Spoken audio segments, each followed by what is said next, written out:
Emprendedores de Venezuela presenta Dañé los faros. Te dejaste llevar por la adrenalina de la velocidad de tu auto y dañaste los faros. Pues bien, ahora no los consigues y quieres repararlo. Pues bien, te tengo la solución. Doctor Micas.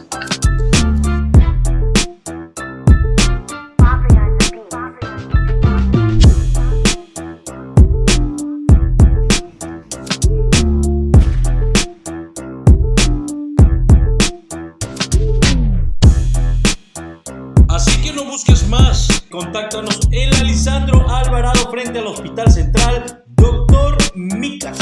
Simplemente el arte de la magia para rescatar tus faros. Así que contáctanos en la Lisandro Alvarado frente al Hospital Central, Doctor Micas.